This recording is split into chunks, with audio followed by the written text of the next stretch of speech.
Good afternoon, dear students.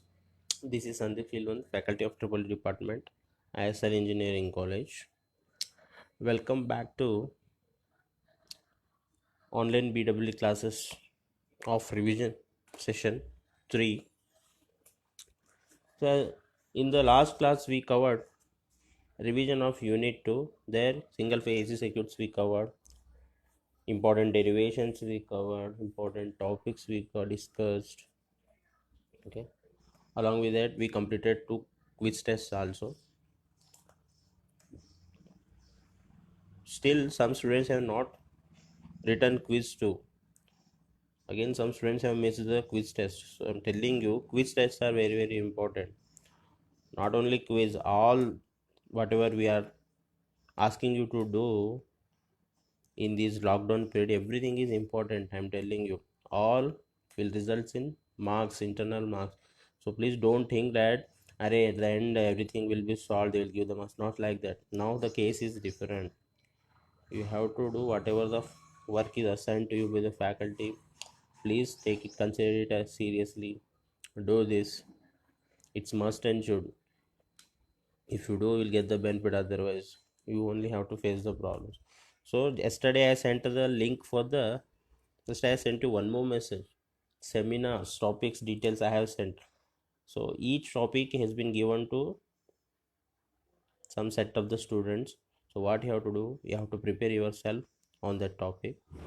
At least you have to record your seminar video for a minimum 3 minutes. If it is 3 minutes also, okay. I want minimum 3 minutes. You can record it up to 5 minutes, 6 minutes, and it's up to you. But minimum 3 minutes video length should be there. So this is also important. As for the management instruction, seminar is must. Okay. Assignment, submission, the quiz is one side, seminar is another side. So please don't take it lightly. 28th is last date. It is a you got very good opportunity. That seminar is not this kind of seminar. Seminars will means each student has to sit stand come down to the dais. Yeah, they have to address the whole class. Faculties will be sitting there, but those all things you are not getting. Those all situations you are not facing. Okay, this is the easiest way of giving the seminar you guys have got. So please make it, take the advantage of this. Simply prepare any topic, prepare the topic which I have given to you. Talk on that topic for minimum 3 minutes, record that, send it to one more Google form I will be sending you right after the class. I will be sending that link. So whenever you record the video, please upload there. Okay, now come to the today's session revision class. Here we'll be doing the revisions of unit 3 and 4. So unit 3, if time permits, we'll do both the revisions. We'll start with unit 3. Unit 3, transformer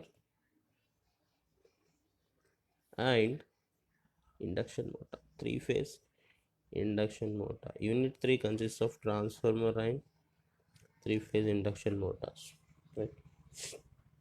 Like I told you in the first session of revision classes, this is second easiest topic I told you. right? So transformer, EMF equation of construction working of transformer, construction and working of transformer we'll study here. Then EMF equation, ideal and practical transformer. These are important. This question is very important, no? From exam point of view, ideal and transformer, ideal and practical transformer. Okay, one question will be there in the exam for sure, right?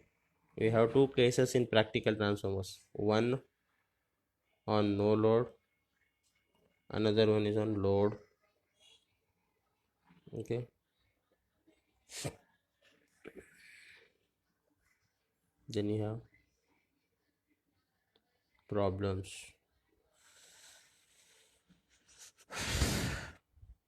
They'll ask in SAQ like efficiency. They'll ask you to define efficiency.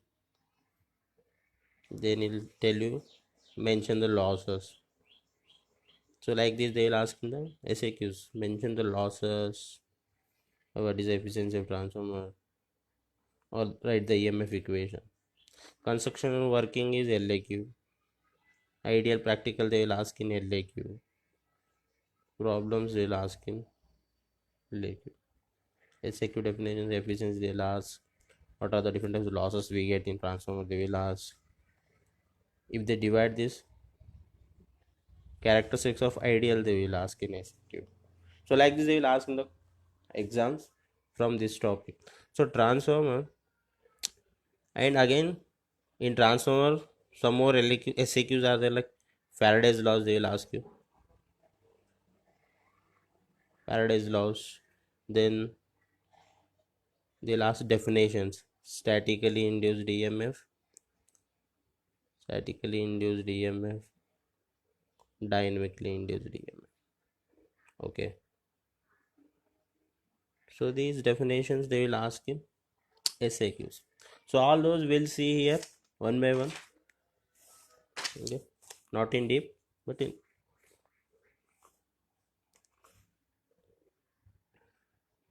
So first,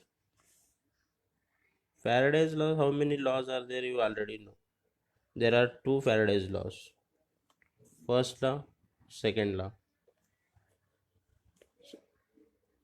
What is first law says? Whenever magnetic flux linking with the conductor changes, EMF is induced in the conductor. To induce the EMF, we need flux as well as conductor. If flux is getting changed or getting disturbed, then only we induce the EMF. This is given by Faraday's first law. Okay. So whenever flux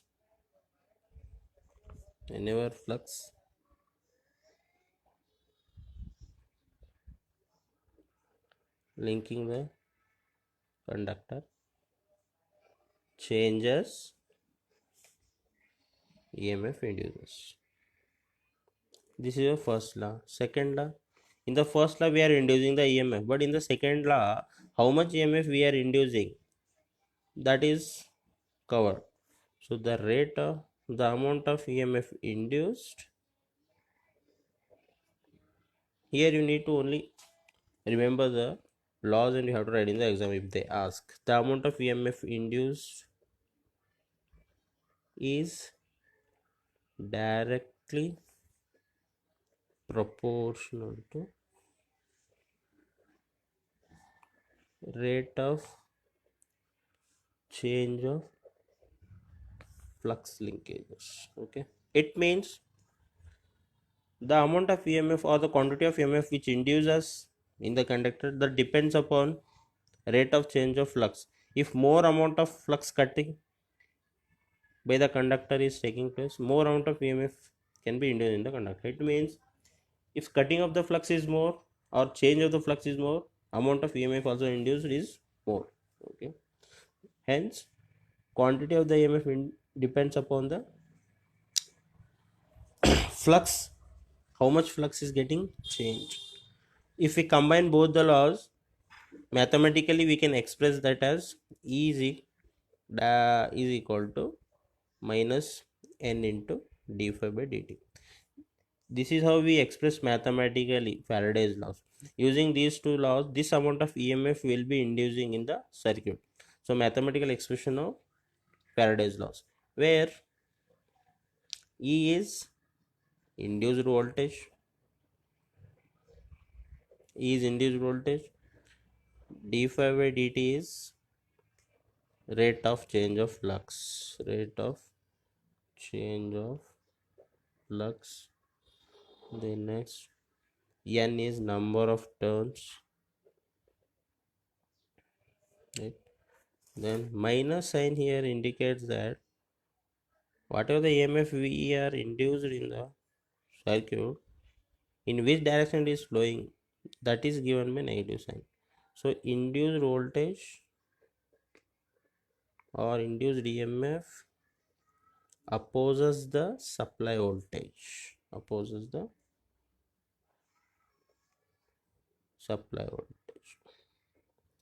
So that is why we use negative sign here. Negative sign indicates that whatever the EMF we have induced, no, it always opposes the supply voltage.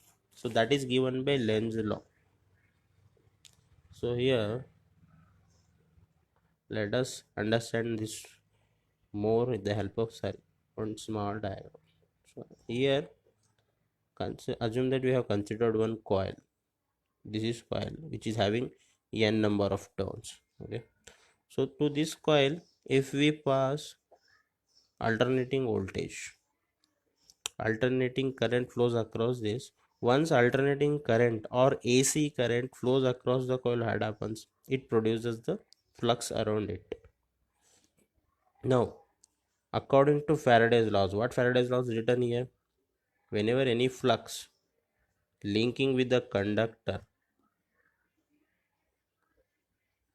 changes, okay, EMF induced.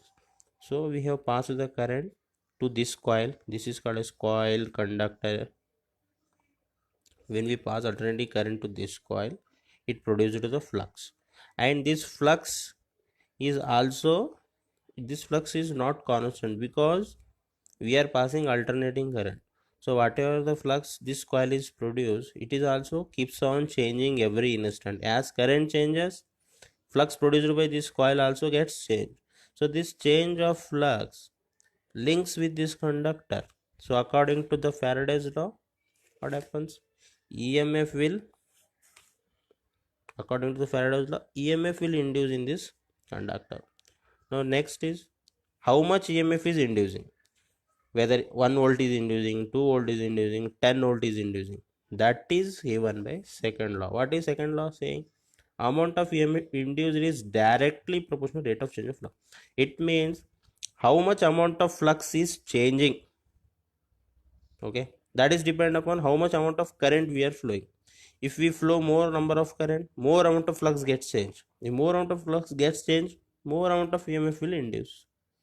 Or in other way, instead of giving more supply current, if you increase the number of turns, if more number of turns means production of flux also will be more. Production of flux is more, cutting of flux will be more.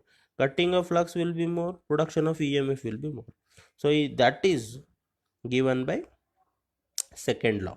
So okay, first law says how to induce the EMF. Second law says how much amount of EMF is induced. Okay, so this EMF. Now with the help of both the laws, we will induce this amount of EMF in this coil. E is equal to minus N into d5 by dt. So here E is this induced voltage, N is this coil which is having number of turns, phi means flux, flux is inducing here, d5 by dt means rate of change of flux, as flux is getting changed due to the change in current. So d5 by dt change of flux with respect to time. This minus sign, I told you, whatever amount of EMF is induced, this will be flowing in the opposite direction. Supply voltage is coming from this direction, so EMF induced will flow in the opposite direction. So this, because of this opposite, we use negative sign. This negative sign indicates this EMF is inducing, EMF induced is opposing the supply voltage. This is about Faraday's laws.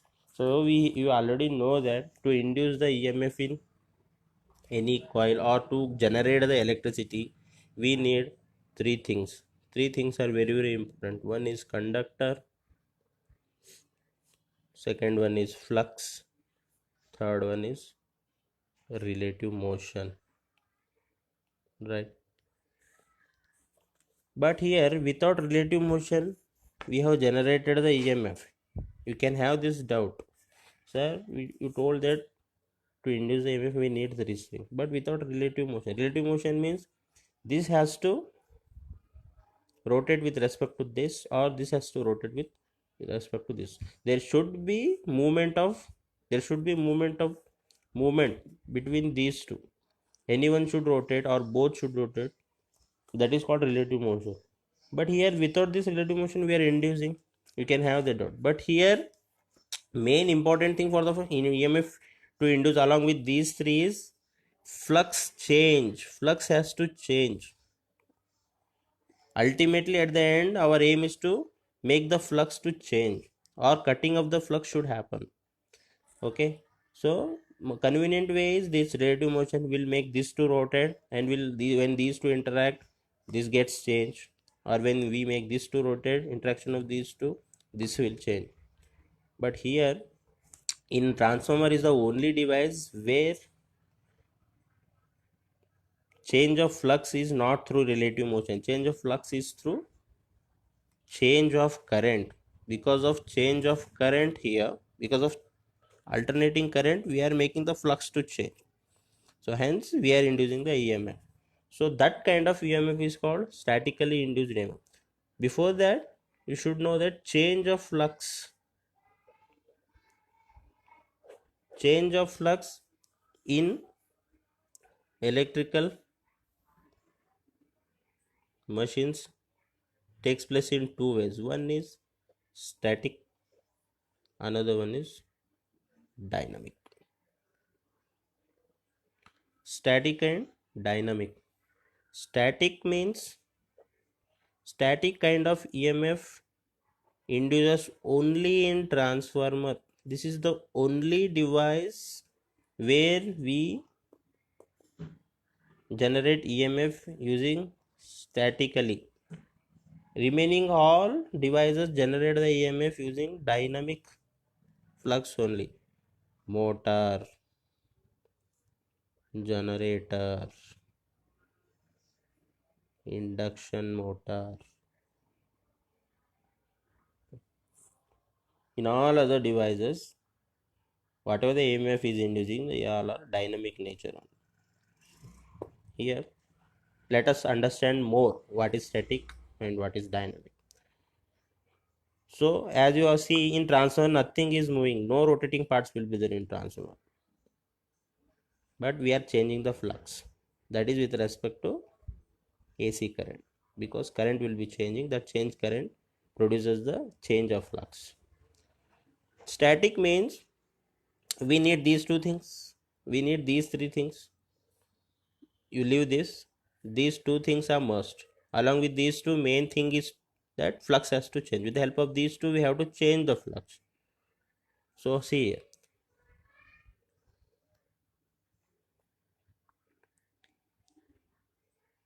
if the amount of EMF is inducing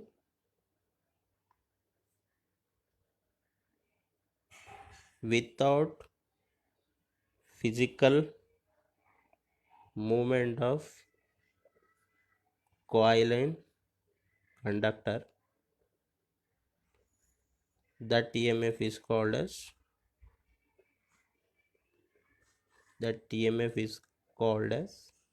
statically induced EMF. Okay, I am not writing neatly here because it is already there in the notes. Just to make you understand, I am writing here. Okay, so what is written? Statically induced EMF. In static case, static means constant. So here conductor and flux both will be constant. No part will be moving. Either conductor will not move or flux also will not move. Both will be at rest. There is no physical movement between conductor and flux. and in that case whatever the EMF we are inducing, that EMF is called as statically induced EMF. Okay, this is there in the assignment also. They will ask in the exam in SAQ, either in part A or in the part B, last 7th and 8th question they may ask. Okay, or sorry, 6th and 7th, in 6th or 7th question they may ask. Okay, so this kind of EMF is called statically. So here, without moving these two, we are just changing the flux with the help of change in current. Okay, now in dynamic, either there will be physical movement, there will be a physical movement between conductor and flux. Either we'll make conductor to rotate with respect to flux, or we make flux to rotate with respect to conductor. In that case, whatever the amount of EMF is inducing, that is called as dynamically induced EMF. In DC generator, dynamically induced EMF. DC motor, dynamically induced EMF. In DC motor, what we will do? And in DC generator and induction motor. In induction motor, we make flux to rotate and conductors will be constant. Flux, that rotating flux is called as RMF, rotating magnetic field. We make flux to rotate in induction motor and conductors will be constant. Stator will be having conductors, sorry, rotor will be having conductors, rotor will be constant, so we'll make RMF to rotate. Okay, next, in DC motor in DC generator, in both the cases what we'll do, we'll make flux constant and conductor will be rotating. Armature will be rotating in both motor and generator. Armature will be rotating, armature will be having conductors. So this is how we generate the EMF, static and dynamic. Okay, static means both will be constant, dynamic means anyone will be rotating with respect to other. Relative motion will be provided by prime movers, right? Diesel engines, steam turbines, so many are there, so many ways, using so many prime movers we can provide the relative motion.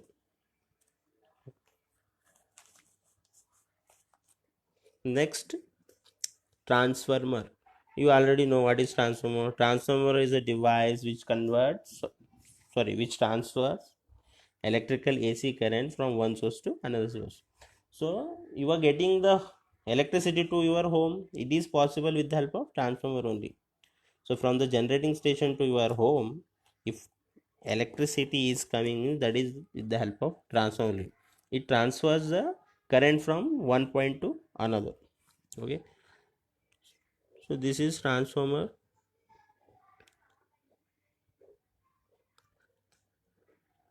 This transformer will be divided into two main parts.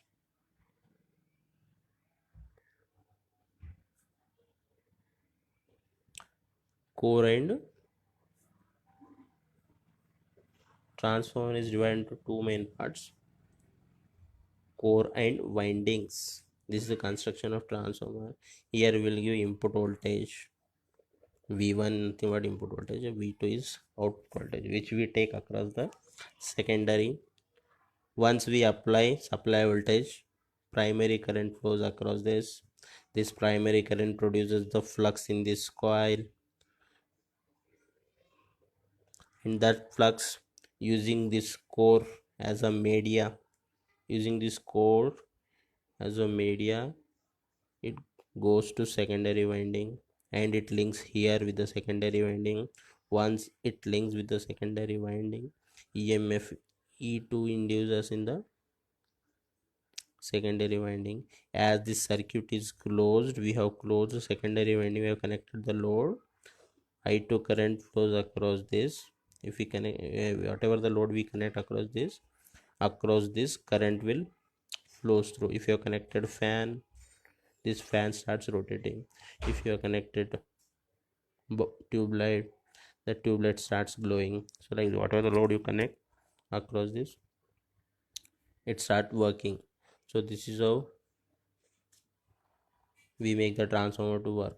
So it consists of core. This core is made up of silicon, steel or iron. Okay, cast iron silicon steel.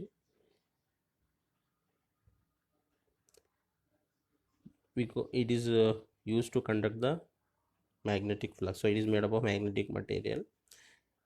It has two windings, primary and secondary. The winding which is connected across supply is primary, and the winding which is connected across load is secondary. So windings will be having number of turns. This is n1 and this is n2. N1 is number of turns in primary, n2 is number of turns in secondary. This is all theory part which we already covered in theory class. So one more time, just giving brush up, just doing brush up here. Okay, so here we are passing the current to this winding, inducing the EMF in this winding. So what is this property called? Transformer works on which principle?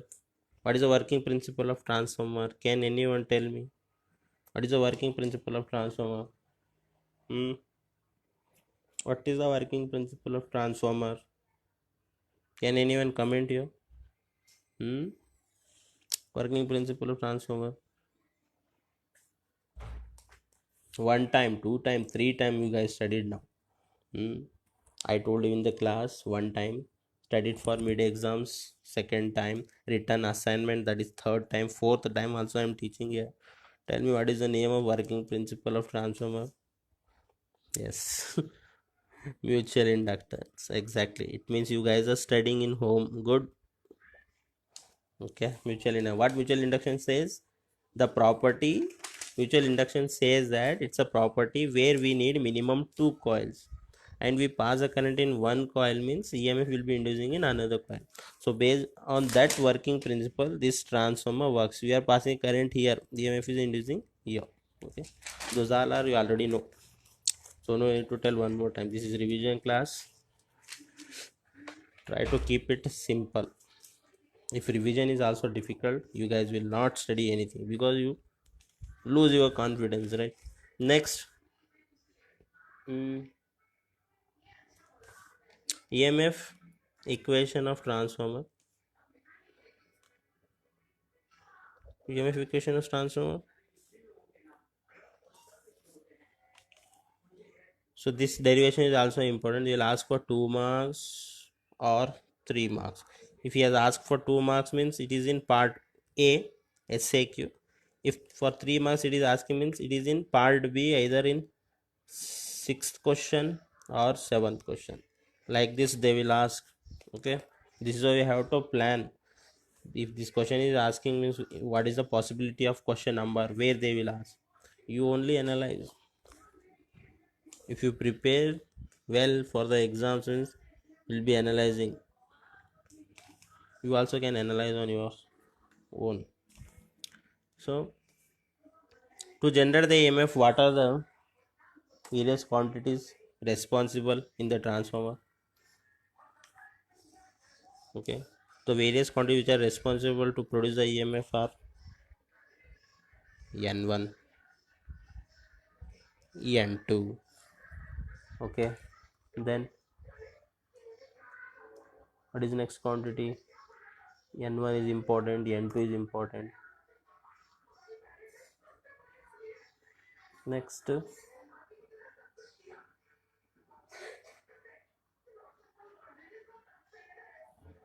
tell me in the comment box. N1 is important, N2 is important.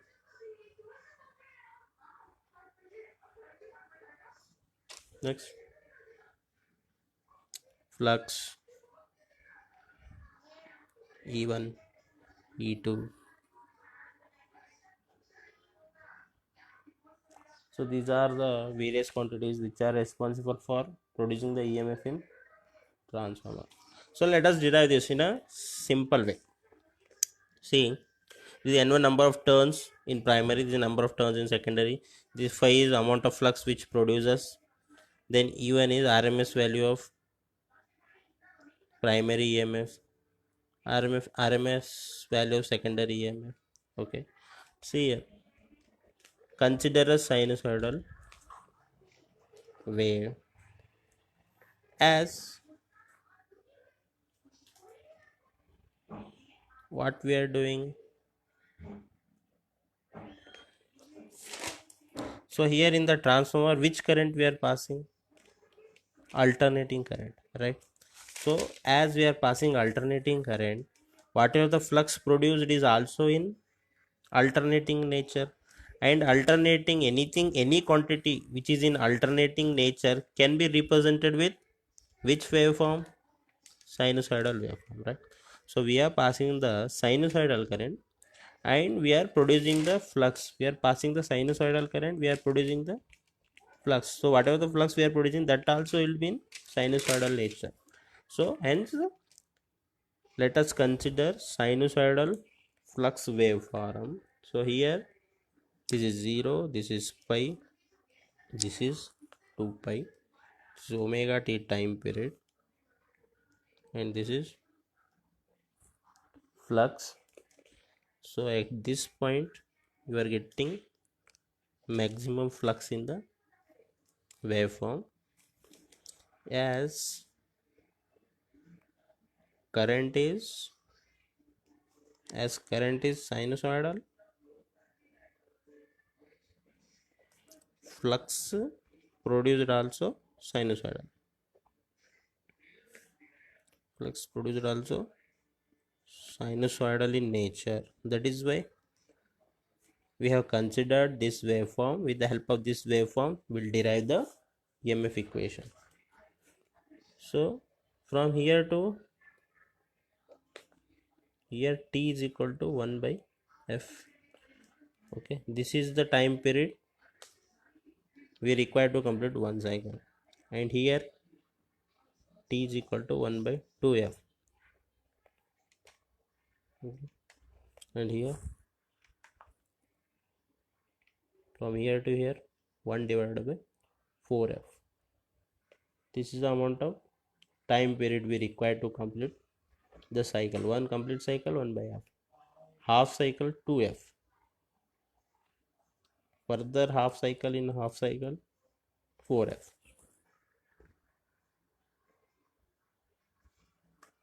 Now how EMF is induced in any device, or how EMF is inducing in transformer? Because of Faraday's laws. So according to Faraday's laws,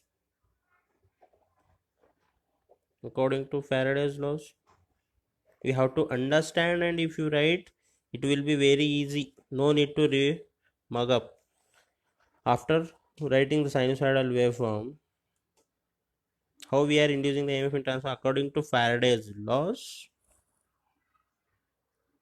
the EMF induced according to Faraday's laws, the EMF induced is given by, what is your EMF? Faraday's laws is all about what it says.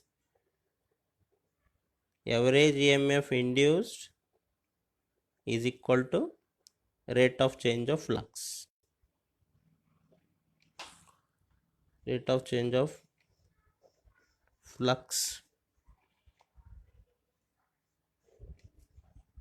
divided by time taken. Okay. So d phi by dt is the rate of change of flux. Rate of change of flux is d phi. The time taken is dt. So this is E average. Name it as equation 1. D phi means what? Rate of change of flux or change in flux. So how much amount of flux is changing? Earlier it was 0. So it is changing to maximum. Maximum amount of flux which is getting changed or which is getting obtained in the sinusoidal waveform is 5m. This is the maximum value we get in any sinusoidal waveform, right? So 5m minus 0. What is the time it is taking to change from 0 to 5m? Here 1 by 4f. I have written here, see, 1 divided by how much time period? 1 divided by 4f. From here to here 1 by 4f time it is taking. So this is 1 divided by 4f. Okay. So therefore E average is equal to 4 into F. So this is equation number 2. This is average value, but we want which value? Everywhere the value, everywhere the current which is flowing, AC current is flowing everywhere, means all, or domestic purpose also we use only AC current. So the current which is coming to your home, or the voltage is coming to your home, they all are RMS values only. All AC values will have, all AC currents will have RMS values only.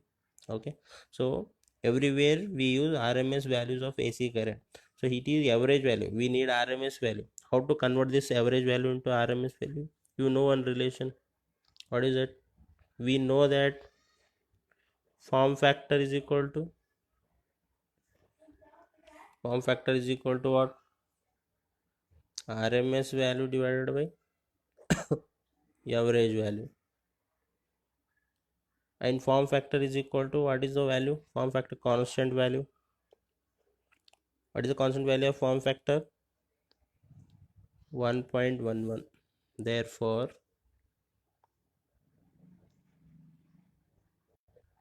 RMS value is equal to 1.11 into average value. So substitute 2 in 3, you name it as 3. Substitute this equation in this equation. ERMS is equal to 1.11 into, what is average value? 4 5m into F, which is equal to 4.44 5m into F. This is the RMS value of EMF induced in one conductor, but we are having how many conductors? N1 and N2. Therefore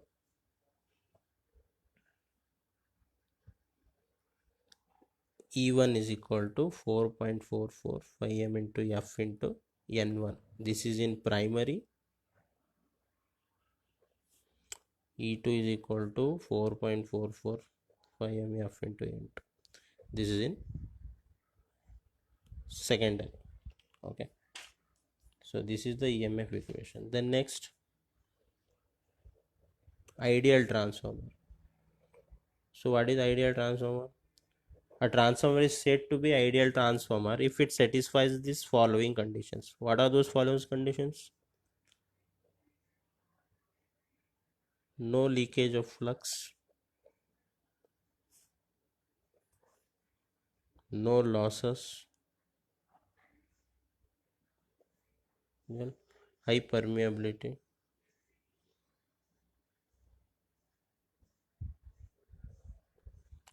These are the conditions. If it satisfies these conditions, it is said to be ideal transformer.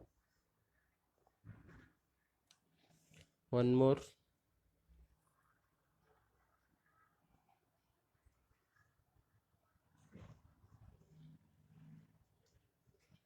zero winding resistance.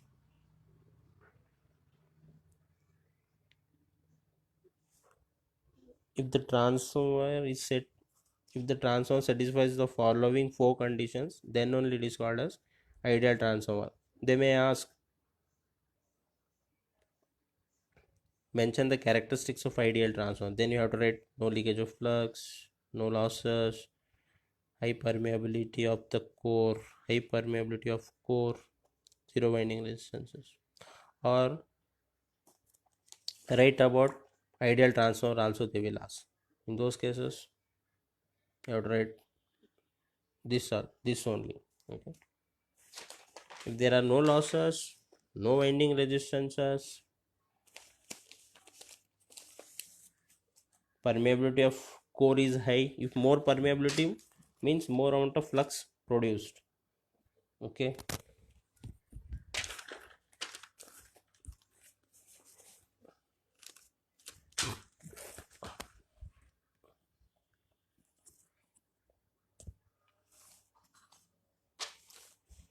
So practical transformer,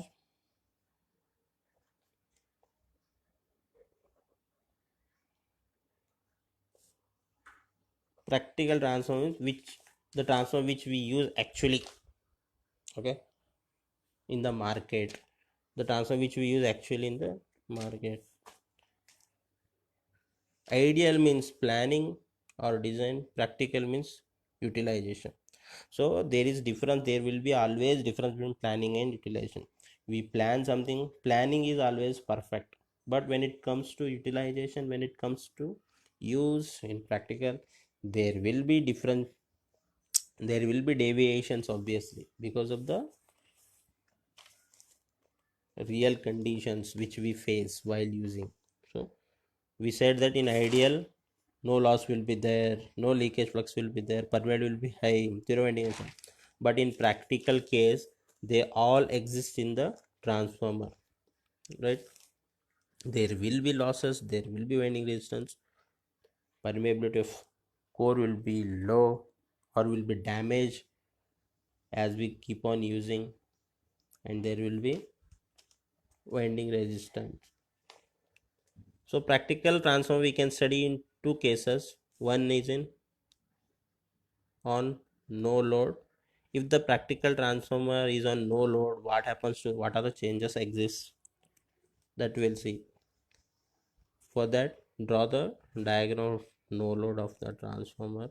So no load means secondary will be open always. If the secondary is open means the transformer is called as no load transformer, because we are not connecting any load. Output of any device is taken across, output of transformer is taken across secondary winding only. That is why no load means we keep secondary open. No load means load is not there. Load is not there means we are not keeping any load, we are not closing the load. So secondary will be open under no load transformer. So across the primary we will give the supply. So across the primary only we will give supply. Once we give the supply voltage,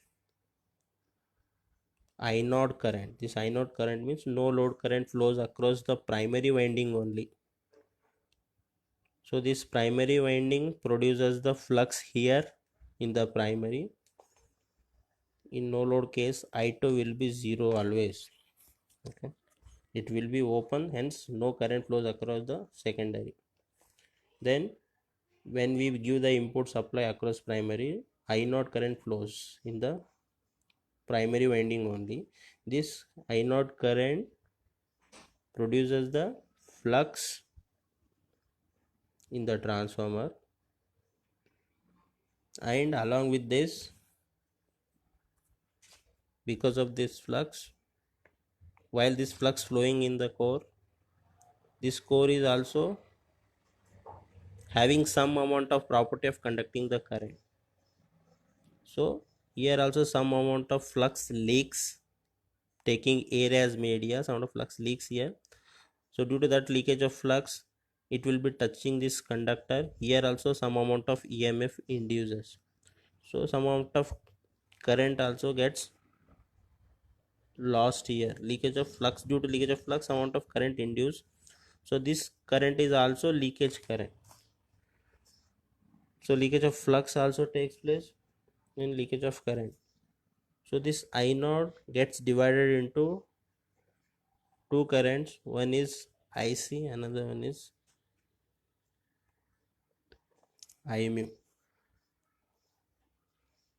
To produce the flux, we have to make this iron as a magnetic material. So whatever the current, some amount of current is required to make this core as a magnetic material. So that current is nothing but magnetizing current. And here some amount of flux is getting leaked. Because of that leakage of flux, some amount of current is inducing in the core. So because of this current, what is happening, some amount of core losses are existing here. So that will be compensated by IC. IC is nothing but core loss component. Core loss component. And means whatever the current is getting wasted because of this core loss, that will be compensated by IC. And to make this core magnet, that is compensating by Im. So I naught under no load condition in practical transformer, I naught is divided into two types, IC and I mu, and once it links with the secondary, here E2 induces, but no current will flow across this, and we'll be having how many losses are present under no load? Core losses are present. So core losses exist in the transformer under no load, and small amount of copper losses will exist only in the primary winding, because copper losses depends upon current will be flowing only in primary winding under no load. So here no current will flow in the secondary winding, hence no copper losses in the secondary winding.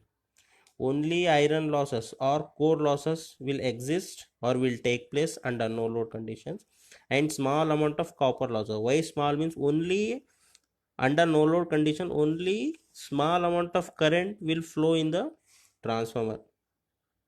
That is why small copper losses exist. Along with this, regular copper losses will be regular core losses will be taking place in the transformer. Core losses you already know. Core losses are of two types: hysteresis losses and eddy current losses. So this eddy current losses is compensated by this current IC, and this hysteresis loss current is compensated by IM. Okay, this is the change which happens under no load conditions. Let us conclude under no load conditions what are changes happened. Let us conclude here. So under no load condition, secondary will be open. In the exam you can write like this also. Instead of writing in paragraph, you can write along with the points also. That is also enough. So secondary E will be open. Secondary will be open. I2 will be 0. Then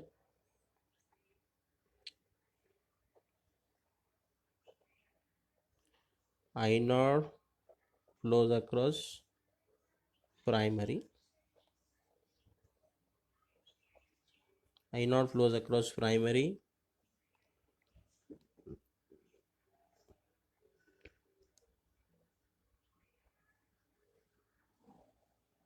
Core losses takes place in primary, and small amount of copper losses takes place in primary. No copper losses exist across secondary. No copper losses exist across secondary. So these are the observations we make under no load conditions. Important one more is no load current gets divided into two components, IC and IME. IMU. IC is responsible for compensating core loss,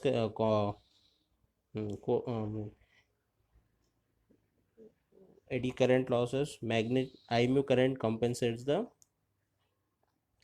hysteresis losses.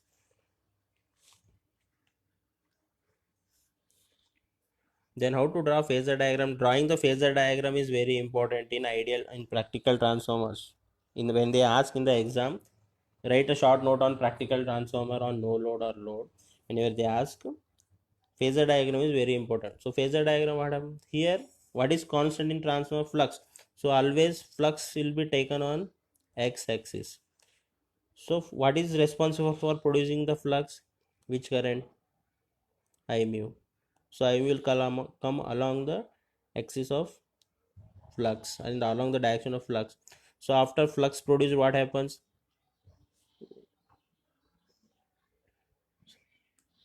So transform is inductive load. So in inductive load, this is Im means V1 will be always leading. When we apply supply voltage, Im is flowing in the primary winding, which produces the flux. Okay, because of this flux, what is happening? It is inducing the EMF. It is inducing the EMF in the primary E1. So this EMF, in which direction it will flow? It will flow opposite to this direction. So V1 is in this direction, E1 will be opposite to this direction, and this E1, after producing the E1 in the primary, flux is flowing towards secondary winding and linking here, it producing E2. So this is also in the direction of E1 only, but opposite in E1 only, but different in magnitude. Direction will be same, but magnitude will be different depending upon number of turns. Then what is the function of IC here? So IC is compensating the losses, core losses, which are taking place in the transformer. Core losses depends upon voltage, you already know. So let us show core losses along the axis of voltage only. Now I node is, what is I node? I node is addition of IC and IMU. So this IMU and IC, if you add these two, you will get I node resultant. So using law of parallelogram, we add this, extend this. So where it is intersecting, there you, where it is meeting, there you draw the line. This will be your I node. So the angle between V1 and I node is phi naught. This is no load angle. Okay. So this is a phasor diagram of practical transformer. So under load means what happens? Practical transformer under load means secondary will be closed. So we will close secondary under load. Here what happens? V2 will be available. I2 current will be flowing in the transformer, and now current will be flowing both in primary as well as secondary. Here I1 will flow, here I2 will flow. Hence transformer will be having both iron losses and copper losses in the transformer. Copper losses exist both in primary as well as secondary. Under full load condition, I1 will draw the current, and which will be divided into two parts, I2 dash. Okay, so it will be divided into two components, I2 dash and I2, right? So here copper losses exist in secondary also, because secondary is closed and current is flowing across the secondary also,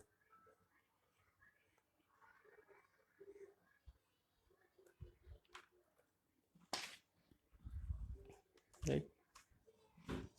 So this I2 dash, so here this I1 is flowing here. I'll not go much deeper because we already explained here. Thing only difference is I2 will be closed, secondary will be closed, I2 flows. Because of this, copper losses takes place in secondary also, right? So next, this completes your transformer. Next is three-phase induction motor. Hmm.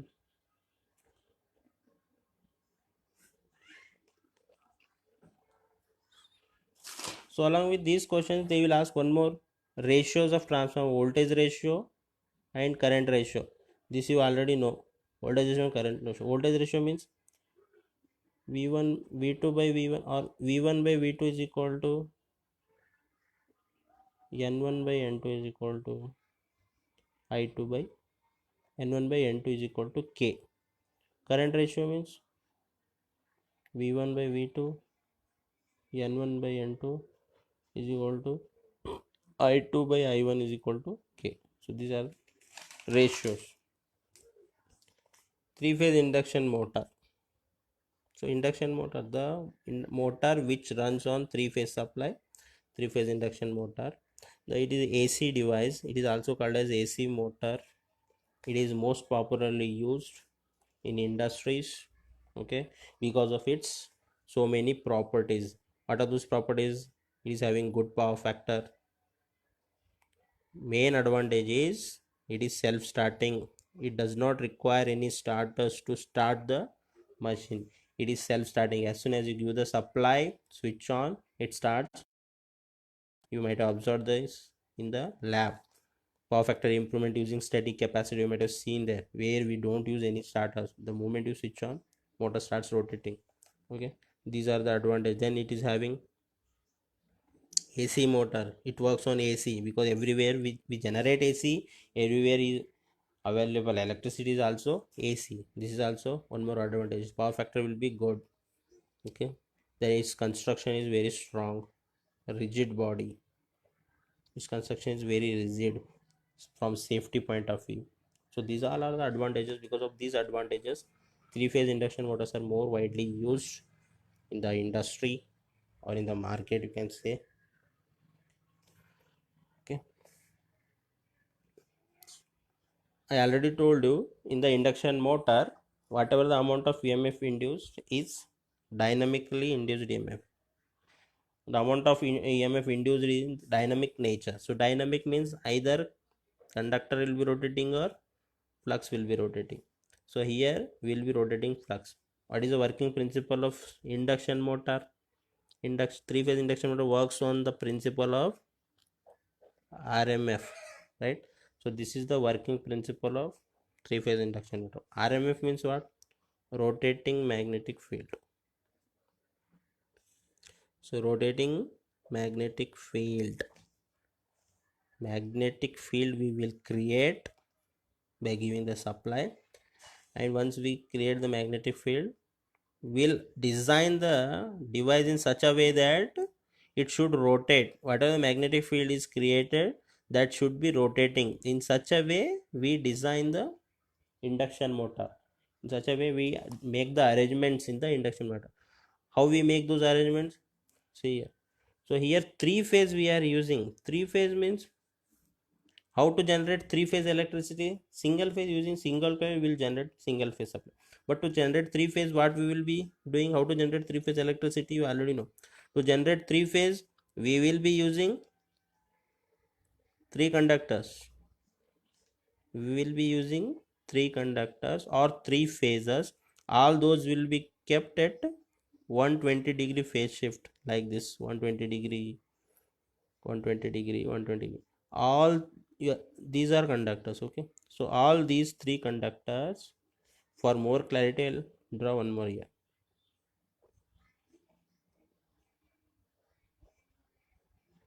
So these are the conductors.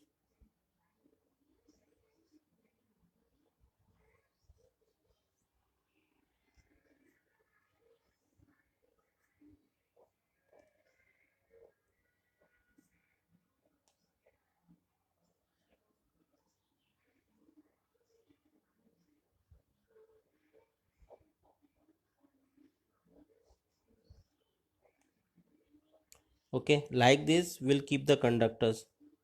So like this, inside the induction motor, these are the poles. On poles will be having windings. So these are nothing but each phase. Okay, so in this way we keep the conductors inside the induction motor. So this portion is called as stator, right?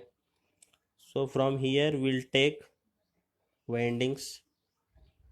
This will be connected, this will be connected, this will be connected, this these all will be connected to one another, and three windings will take outside. So to these three windings we'll be giving three phase supply, RYV.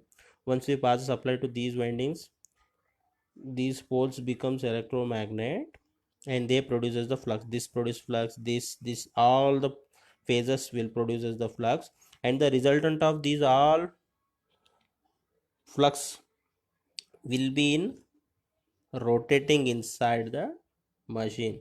So this is how we create the rotating magnetic field inside the induction motor. Okay, so to create the rotating magnetic field we need minimum three conductors, three phases, and that to be, we have to keep all the three conductors in 120-degree phase shift apart from each other. So this is the phase sequence of three phase induction motor.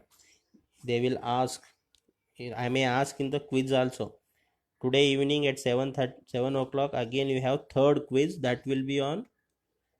I think you were given yesterday only. In the yesterday one question was asked, what is the phase shift of three phase transformers?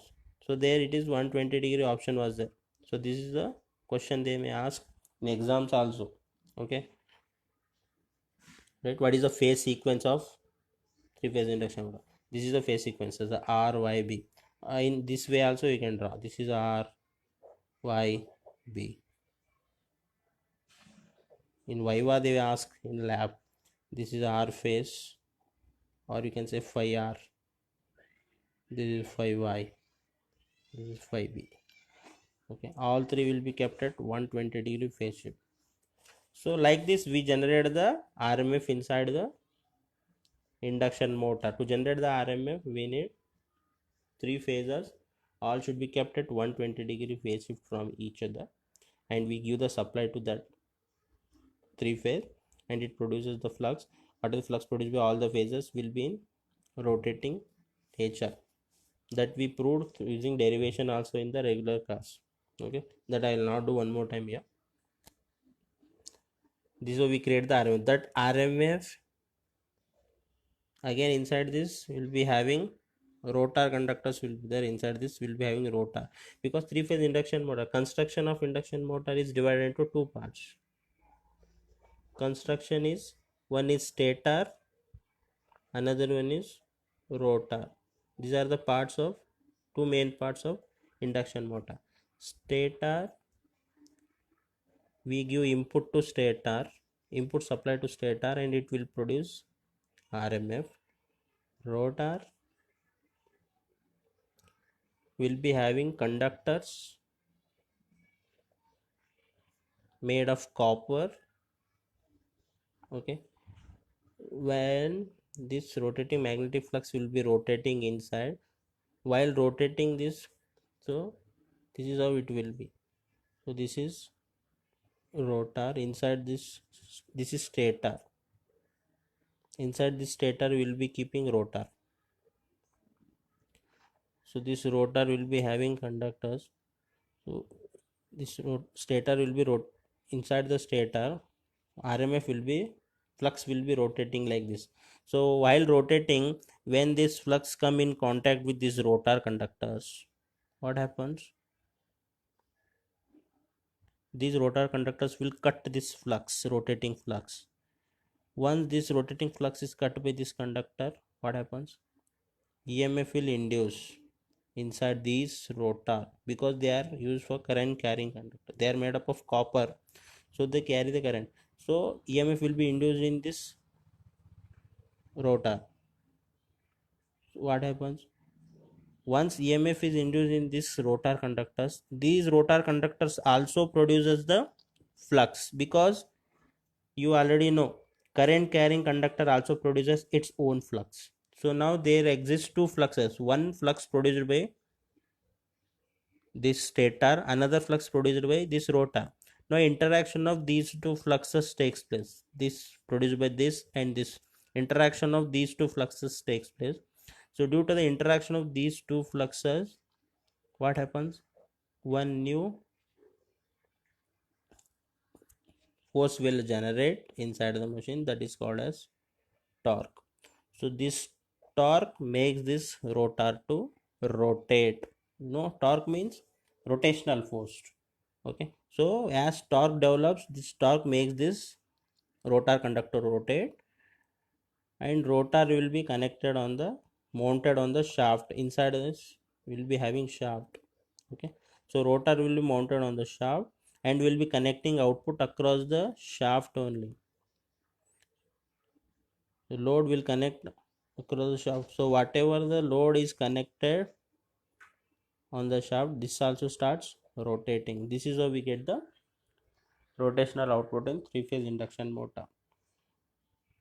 Okay, this is how we create the torque, this is how we rotate the things.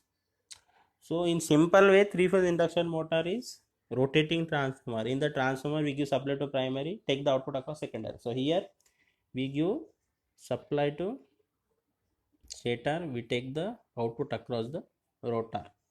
So this is about three phase induction motor. Three phase induction motor is divided into two types. Three phase induction motor is divided into two types. One is squirrel cage, another one is slip ring. I asked you one question based on the three phase induction motor types only in yesterday's quiz. How three phase induction motors are classified? So three phase induction motors are classified based on rotor structure. Okay, if the rotor is squirrel cage rotor, it is called as squirrel cage induction motor. If rotor is slip ring, it is called as slip ring induction motor. Okay, so on these basis it is classified. The difference between these two is, in squirrel cage we cannot add external resistance. Here we cannot add external resistance, hence we cannot add external resistance, hence we can't control the speed. So it is also called as constant speed machine. Where we require constant speed, there we use squirrel cage. For example, floor mills will be there speed of that floor mill will be constant at any time, so there we use squirrel cage. Then slip ring, here external resistance can be connected, we can use external resistance here using slip rings. External resistance can be added, hence speed can be varied or controlled. Speed can be controlled. You might have seen in the labs, BW lab, using rheostats we can increase or decrease the speed, no? So that kind of facility will be having in slip ring induction motors. So this is about induction motor. In induction motor, three phase induction motor, they will ask what is concept of RMF. The questions which they ask in three phase induction motors, concept of RMF they will ask. So what you have to write, you have to write the derivation for that. Small derivation is there. Then they will ask construction and working. Construction and working of three phase induction motor. Three phase induction motor, any induction motor they will ask squirrel cage or slip ring, or they will ask both. Explain the types of induction motor, then you have to write both squirrel cage, slip ring.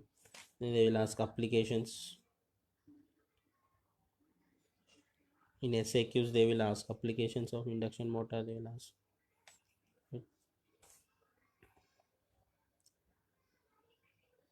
Slip is very important. What is slip, or what is the significance of slip? Related to this also one question was there in yesterday's quiz. Induction motor runs with which speed?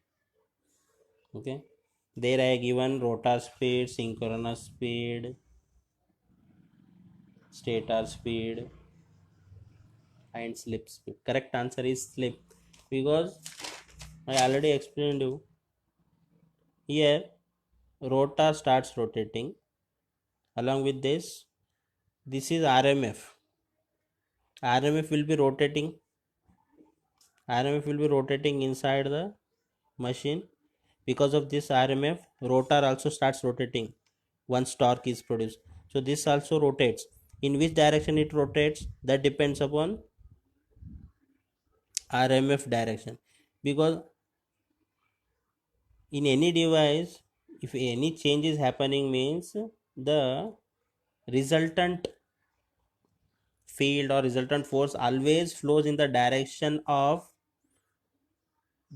that quantity which made it to generate, or which made it to rotate in, which made it to generate inside this. What is the main cause for the rotor to rotate? RMF. So what it will do, rotor, it will try to stop this RMF from rotating. So in that way, what it will do, this rotor also rotate in, assume that RMF is rotating clockwise, so rotor also starts rotating clockwise direction only, in order to catch the speed of the RMF, hence it can stop that. Okay, so but it will not achieve that. This is RMF. Slip also, rotor also rotates. Here RMF is leading, rotor is following it from the backward direction. Rotor is following. Okay, so it tries to catch the speed of this RMF, but it will not achieve that. It will fail. It will slip. It will slip back with some speed. It will slip back with some speed. So that's difference speed between this rotor and RMF is called as slip speed. Slip speed is difference between RMF and rotor speed. RMF speed is denoted with ns, rotor speed is denoted with n. Okay, the difference between ns and n is slip speed. Now next question, what happens if if rotor catches the speed of RMF? If it achieves in catching the speed of RMF, what happens? There will be no difference, both speeds becomes equal. If ns becomes equal to n means ns minus ns means what happens? 0. So 0. So slip becomes 0. If slip becomes 0, both are rotating means no collision of these two takes place. No collision means no torque will induce. If no torque means rotor will not rotate. If rotor will not rotate means whatever the load you have connected across this, that will also not rotate. Motor stops rotating. This also I asked. If slip is equal to 0, what happens? Machine stops. Motor stops immediately. Nothing will happen. S is equal to, it is given by ns minus n divided by ns. Okay, or it can also be written as in terms of n. N is equal to, this equation if you read in terms of n is equal to ns into 1 minus s. If s is equal to 0, what happens? The above equation, n is equal to, if this is 0, n is equal to ns, both becomes equal. This speed of rotor becomes equal to speed of RMF. In that case also motor will not rotate, motor stops. If s is equal to 1, what happens? N is equal to, if you substitute 1 here, what happens? 1 minus 1 is 0. 0 into ns is 0, so n will be 0. So n is 0 means rotor speed is 0. Rotor will not start rotate. In this case also motor stops. So what is the range of slip now? Slip is always in between 0 and 1. So this is the range of slip. If slip at 0 and 1 are, motor will not rotate. Greater than 0 and less than 1 means then only motor will rotate. So this is about slip. Okay, now this completes your unit 3 revision. In the next class, that is on 24, on 24th, in the revision 4th class, I will be covering unit 4 and unit 5 both. Okay, and don't forget to mention your roll numbers in the comment section. And one more time, I am telling you, I am reminding you that don't forget to send your seminar videos. Okay, that is very very important. Record video, prepare topic, record video for about 3 to 4 minutes, upload that, which I will be sending right now. Seminar topic Google form I will be sending you. Record it, prepare and record it and send it. Don't think about perfection. It can be anything. Okay, don't think that my video is not good, my communication is not good, how can I record the videos? No, don't think about all those. I want your video. Prepare, try to give. Okay, try, at least try. Then quiz, third quiz will be at 7 o'clock today evening. For that also I will be sending you the link at 6:55. And one more time I am telling you, I'm okay, along with same thing I am posting in the group also. Please don't give any excuses. Don't ask for any excuse. Sir, my net was not there, sir, at the time of quiz. Sir, I did not see the message, sir. Sir, I was not having charge in my phone, sir. My Wi-Fi was having problems, sir. I will not entertain all those things. Okay. Whenever link is opened, try to give the test during that time only. After that, under any circumstances, I will not enable the link. Okay. Make it clear. I will not enable the link under any circumstances. Okay, then here I will be signing off. Stay home. Day by day, things becoming worse. Cases are increasing like anything. They are increasing rapidly. So please don't go outside. Now, one more rule. Your Telangana CM has made that within the 3 kilometers radius of your home only you are allowed to go outside. So please don't go outside. Stay home. Stay safe. Prepare for the exams.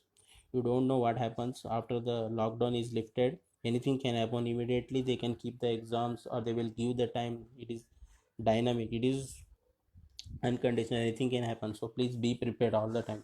Okay, if they call for the exams, you should be in a position to give the exams. Okay, don't go outside. Stay home, stay safe. Tata, bye bye.